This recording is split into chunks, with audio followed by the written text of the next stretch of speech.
Okay, I left my stylus at home, so I'm going to try to use my finger. I have to do a lot of erasing because I might be writing too big. But we're only doing enough of the complex conjugate theorem to review what you've seen of it so far. And depending on the time at that point, we may do one of the two new examples tonight. We're going to definitely do the harder one tomorrow, but we want to make sure we leave adequate time for the quiz. And some of this is stuff you've seen before. So what the complex conjugate theorem says is that if you've got a polynomial that's got nothing but real coefficients in it, but you end up with a complex solution to it, then the conjugate to that solution is also a solution. So let me remind you what conjugates are. If I said, what is the conjugate of x plus 2? The conjugate would be x minus 2. So conjugates are two binomials that are identical except for the sign in between the two terms. So if I have a solution of like 3 minus I for one of my solutions on my polynomial, then my other solution would have to be 3 plus I. They would have to be conjugates of each other. Because if you remember, conjugates do a lot to cancel certain things out of each other. So the way that you guys have seen conjugates before are problems like this. If we asked you to solve x squared plus 4 is equal to 0, you would have just subtracted the 4 to move it over, and then you would have taken the square root of both sides, hopefully remembering to do plus or minus. So you would have had plus or minus the square root of negative 4, which is plus or minus, and then the square root of 4 is 2, and the fact that it was a negative inside makes it imaginary. So what we got was we had a quadratic that had nothing but real numbers in it. There was a 1 in front of the x squared and then a 4, but we got solutions that were complex. And so what we got is we got a solution that says 0 plus 2i, because there was no real part to that answer, and 0 minus 2i. So yes, they were conjugates of each other. Now what that also means is that we could have asked you to do that problem in reverse, and that's what we're going to be doing in class over the next day or two. And what that means is that I could have said, I want you to write the quadratic that has those two solutions. So if x equals 2i is one solution, and x equals negative 2i is the other solution, then that means that x minus 2i would be one of the factors, and x plus 2i would have been the other factor of that quadratic. And so then when you FOILed it out, what would have happened is your first terms would have given you x squared. Your outer terms will give you plus 2ix, and your inner terms will give you minus 2ix, and your last terms will give you minus 4i squared, which is why we had you review simplifying and evaluating imaginary numbers in the first polynomial unit, because I squared becomes negative 1, which makes this whole thing become plus 4. And then these two terms right here in the middle, they're opposites of each other, so they cancel out and add up to 0. So all the i's cancel. That's the magic of conjugates. And so what we would have ended up with, I'm going to have to write up here to the top, is we would have gotten x squared plus 4. So I asked you guys to do that problem one way. I could have also asked you to do it the other way. I could have said, here's the two complex solutions, write the quadratic that has those two solutions. Okay, so that's what we're going to be trying again here in a sec. So now here's a quadratic. This quadratic doesn't factor. And so this kind of actually proves 2 points. On your division homework and stuff, what you guys are sometimes given, or when you do your synthetic division and you pull out roots and all of that stuff, you sometimes get quadratics that don't factor. That doesn't mean they can't be solved. That means you have to solve using another method. So you could complete the square. Not a lot of people remember it, so I wouldn't recommend doing it. What I would recommend is the quadratic formula. So if you're trying to solve a quadratic that doesn't factor, you have those two options available to you. So I'm going to go ahead and do the quadratic formula, trying to solve this quadratic. So x equals negative b plus or minus the square root of b squared. So b is negative 6, so b squared is going to be 36, minus 4 times a, which is the invisible 1 in front, times c, which is 13. All over 2 times a. Okay, so what we have is x equals 6 plus or minus. I'm going to switch colors here. This is 52, so we have 36 minus 52, which is negative 16, all over 2.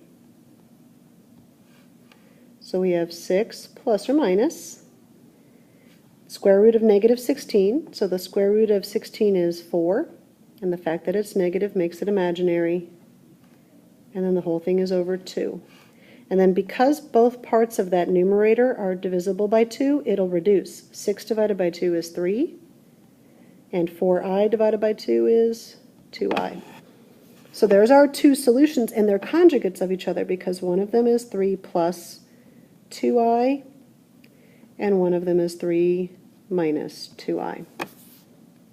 So keep in mind, I'm not going to do all the multiplying out for this particular one, but keep in mind I could have asked you to do this in reverse order. I could have said, I want you to write the quadratic that has 3 plus 2i as one of the solutions. That would mean that you automatically know that 3 minus 2i is the other solution. But then what you've got to be really careful of is how you put those into the factors to multiply them out. Because remember, intercept form is always x minus the first root and x minus the second root for a quadratic. Well, so what that means, I need to erase that. What that means is that our first factor would have been x minus, and then our first root was 3 plus 2i. That whole root has to get subtracted.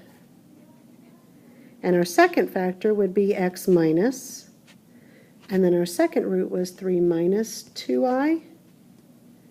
And so once again, that minus would have to distribute.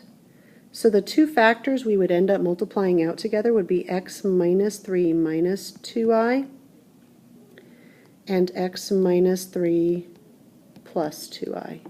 So one thing you've got to make sure you're paying attention to is, remember, conjugates, the only place they differ is the sign in between the two terms.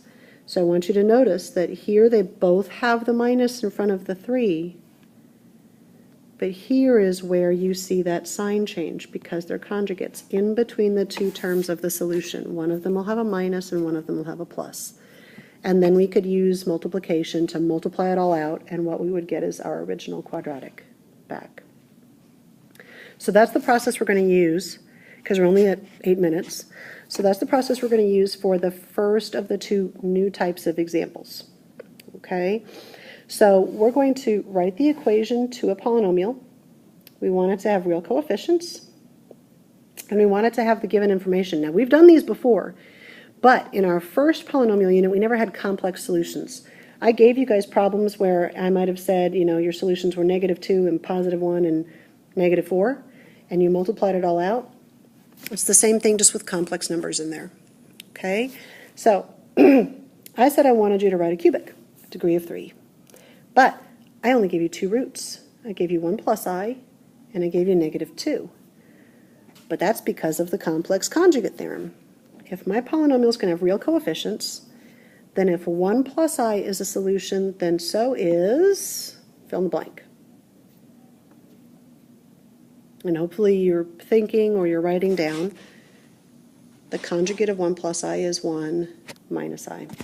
So there's your other root. Okay? And you notice it said to write the equation to a polynomial, so I'm going to get to choose my a value. So I'm going to choose my a value to be 1. Of course, that's the easiest one. And I'm going to go ahead and I'm going to put the real solution first. So if x equals -2, then the factor would be x plus 2. And if the solution is 1 plus I, then it would be x minus 1 plus I. And then if the final solution is 1 minus I, it would be x minus 1 minus I. So it's always x minus whatever your root is. So I have y equals, the 1's going to go ahead and become invisible. X plus 2 is just fine. But then my second factor becomes x minus 1 minus I. And my third factor is x minus 1 plus I. Now you always want to multiply the two that have the complex conjugates together first, because if you've set it up correctly, your i's will cancel, and that's a good way of checking yourself. Okay, so I'm going to do that. I like my long multiplication because these are trinomials, so I can't just FOIL. So I'm going to jump off here to the side. I'm going to do my long multiplication, x minus 1 minus I, x minus 1 plus I. I'm going to multiply. Okay, and so remember with your long multiplication, I'm going to start with this plus I right here. Plus I times minus I is minus I squared, and that's going to become a positive 1. Plus I times the minus 1 right there becomes a minus I. And plus I times x is ix. So I'm done with that digit. Okay, if I put a 0 right here, that's fine. I'm going to end up having to cross it out and replace it with something, and you'll see that in just a sec. Okay, so that's fine for right now. Now I take the negative 1 and multiply across, so negative 1 times the minus I gives me a plus I, so I line it up with the other I term. And then negative 1 times negative 1 right there gives me positive 1, so I'm going to cross this 0 out and I'm going to put a positive 1 there because it's a constant. So I want to line it up with the other constant. And then minus 1 times x is minus x. And it's the only term that's got just an x in it, so I put it off by itself. And now I'm done with that.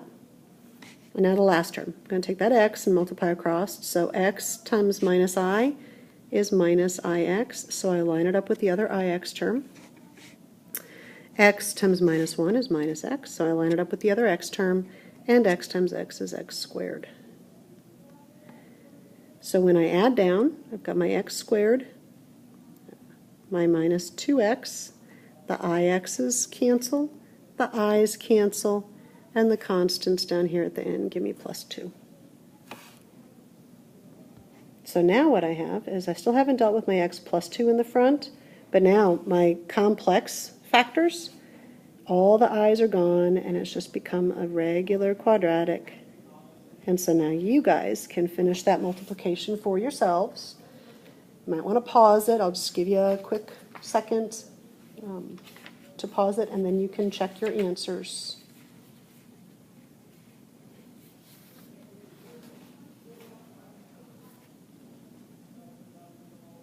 Okay, hopefully you paused it. And when you multiply that quadratic and that linear factor together, what you get is x cubed minus 2x plus 4. Okay, the rest of this is going to wait till tomorrow. Okay, so that buys us time for the quiz tomorrow and buys us time for some question and answer and that kind of stuff. So thanks a lot for bearing with me, and I'll see you guys in class.